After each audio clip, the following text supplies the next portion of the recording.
വഖഫ് board നിയമനത്തിനെതിരായി Kerala ഹൈക്കോടതി ഒരു വിധി പുറപ്പെടുവിച്ചു.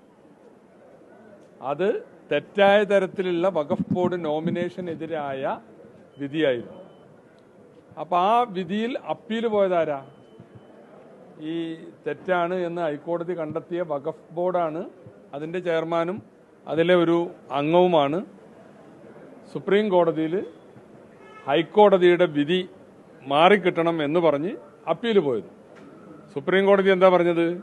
ഈ കേസ് ഇപ്പോൾ സുപ്രീം കോടതി കേൾക്കേണ്ടതില്ല, നിങ്ങൾ തിരിച്ച് ഹൈക്കോടതിയിലേക്ക് തന്നെ പോയിക്കോളൂന്ന്. അത് വിജയമാണോ പരാജയമാണോ? ഇത് ഈ ആളുകളെ ഇങ്ങനെ തെറ്റിദ്ധരിപ്പിക്കുക എന്ന് പറയുന്നത് എത്ര മോശമാണ്. ബഹുമാനപ്പെട്ട സുപ്രീം കോടതി പറഞ്ഞത് ഈ വിഷയം ഇപ്പം ഞങ്ങൾ കേൾക്കേണ്ടതില്ല, ഇത് ഹൈക്കോടതിയിൽ തന്നെ തുടർന്നാൽ മതി എന്നാണ്. അപ്പോൾ ഹൈക്കോടതിയിൽ തന്നെയാണ് ഇനി ഈ കേസ് തുടരുക. 1. 2, അതിലാകെ വന്നൊരു പരാമർശം, ഹൈക്കോടതി അതിൽ ശരിയായ രീതിയിലുള്ള ഒരു ജോയിന്റ് സെക്രട്ടറിക്ക് അതിൻ്റെ അധികാരം നൽകണമെന്ന് പറഞ്ഞു. അപ്പം ഞങ്ങൾ ആ ജോയിന്റ് സെക്രട്ടറിയെ, കഴിഞ്ഞ ഗവൺമെൻറ് വെച്ച ജോയിന്റ് സെക്രട്ടറിയെ മാറ്റി ശരിയായ രീതിയിലുള്ള നോമിനേഷൻ ആ കാര്യത്തിൽ ചുമതല നടത്തി. അപ്പോൾ ഹൈക്കോടതിയിൽ ഒറ്റ പരാമർശമേ ഉള്ളൂ, സുപ്രീം കോടതിയിൽ ഒരു പരാമർശമേ ഉള്ളൂ, ഹൈക്കോടതിയുടെ മേൽനോട്ടം ഇപ്പോൾ ഉണ്ടല്ലോ. അപ്പോൾ ആ സാഹചര്യത്തിൽ ഈ പറഞ്ഞ ജോയിന്റ് സെക്രട്ടറിയുടെ മേൽനോട്ടം വേണ്ടതില്ല. ആയിക്കോട്ടെ, കോടതി അങ്ങനെയാണ് കണ്ടെത്തുന്നത്. സുപ്രീം കോടതി അങ്ങനെ പറഞ്ഞാൽ അതിലാർക്കും ജയവും പരാജയമൊന്നുമില്ല.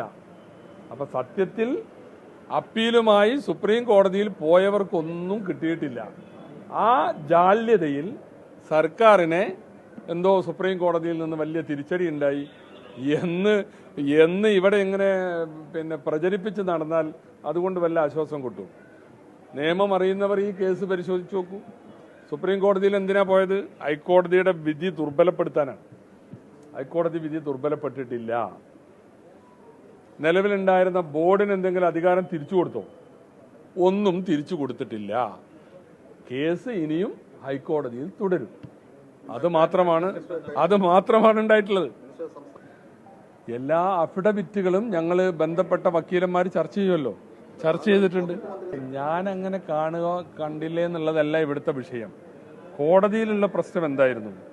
കോടതിയിൽ ചോദ്യം ചെയ്യപ്പെട്ടത് ഇത് റെഗുലർ ആയിട്ടുള്ള നോമിനേഷൻ അല്ല, അതിൽ ഈ പറഞ്ഞ പോലെ നോൺ മുസ്ലിം പ്രാതിനിധ്യം ഇല്ല എന്നുള്ളതാണ്. അതിൽ ഞങ്ങൾ ഒരു റിപ്ലൈയും ഗവൺമെന്റ് കോടതിയിൽ അത് പറഞ്ഞിട്ടില്ല. കോടതിയാണ് അതിനെക്കുറിച്ച് പറയേണ്ടത്.